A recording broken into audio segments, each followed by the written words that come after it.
Okay, Diane, we've kind of been bragging on you a little bit. Let's have you brag on yourself. Oklahoma is, by a lot of accounts, considered a success story. Tell us the results you've seen. Brag on your home state a little bit for us. Well, probably what we're best known for in Oklahoma is our large, publicly funded but voluntary 4-year-old program. But in addition to that, we also have an innovative program to expand and enhance services for infants and toddlers, and the EduCare movement, which is built on Head Start and Early Head Start, but fully funded to have a full day, full year, high quality program. We have 4 centers in Oklahoma, which we're one of the states with the most centers.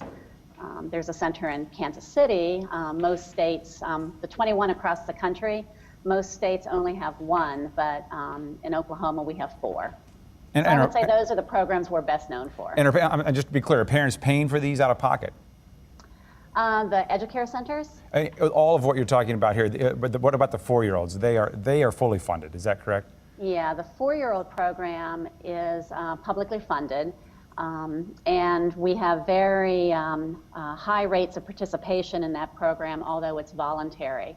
I think the latest statistics available showed that 75% of 4-year-olds in Oklahoma attend a free, publicly supported 4-year-old program. So how'd you do that? Well, it's taken the state time. I think the 4-year-old program began in 1980, and it began rather small. But over time, it's grown to where we are today. And I think that many parents in Oklahoma don't really understand it's different here. When I talk about how unique it is that Oklahoma has this 4-year-old program, they assume that it's everywhere. So in a way, it's now viewed by the public as something that they embrace and want. Like I said, even though it's voluntary to send your children to it, 75% of the 4-year-olds are enrolled in a publicly funded program through the public school. Without taking the show in a whole nother direction, but we've heard before the legislative will. Is it something that's supported across political lines? I would imagine it would have to be. Well, I think with such widespread public support of the program, yes, that both parties embrace it. Okay, what have you learned maybe in this process? What maybe could we steal from you in terms of what you've learned? Well, I think that many times programs for younger children that are typically served by the public school, the approach has been a targeted approach where it's only for children who come from low-income families or only for children who have certain characteristics. And I think if you want to build public support for a program, having it be available to all the citizens of a state, kind of in a equal access way, helps to build public support. And I also think that in Oklahoma, they had early on some researchers from Georgetown University come in and examine the program for its quality and its impacts on children. And I think those findings also built support for the program because it was found to be good quality and it was found to have impacts on kids in the short term. Now, these Georgetown researchers are continuing their study. I think the first group of children are maybe now that they've studied are now in 5th or 8th grade, so they're coming back to continue the study. But having researchers look at a program critically and over time, I think, has been a key to support as well. Terry Jones talked about the money it takes, $11,000 a kid. Where do these resources come from? Does it take a lot of money to do it? Can other states, and as I understand, the Oklahoma economy, as I understand, is doing pretty well. Is this something that you can only do when your state's experiencing an uptick in its economy? Well, I think the per pupil cost for the 4-year-old program in Oklahoma is around $3,600 per child. And that's lower in the last 3 years than it was, say, back in 2010 when the economy was stronger.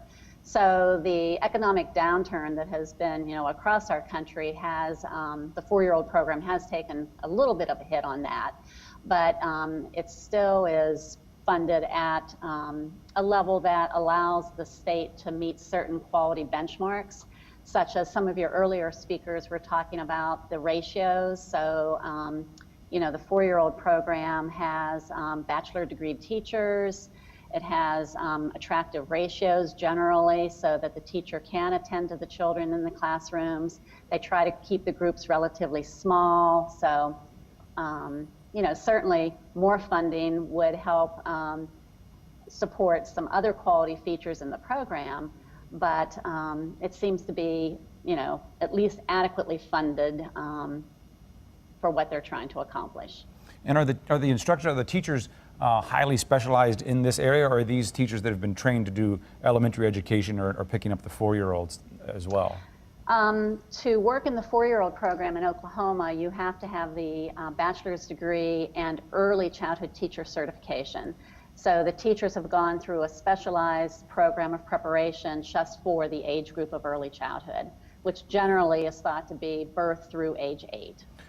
And I know you do some research as well. I want, before we let you go, just can you talk about the early childhood impact on this achievement gap that we hear so much about later in life? Right. So specifically, the research that my group does at the University of Oklahoma at Tulsa, we partner with our EduCare centers here in town. And like I said, they're a fully funded Head Start model. And we have, what our research suggests is that if children enroll before 18 months of age and continue in this high quality early childhood environment, that we can prevent the achievement gap from forming. If children enroll at a later point in time, certainly every year they spend moves them closer to that middle class norm of 100 on standardized achievement tests. But we find if they start early, we can really, the power of a high quality early childhood program and starting early, we think we can prevent the achievement gap. And I think that's an amazing finding because we spend a lot of money as a country trying to remediate that later on.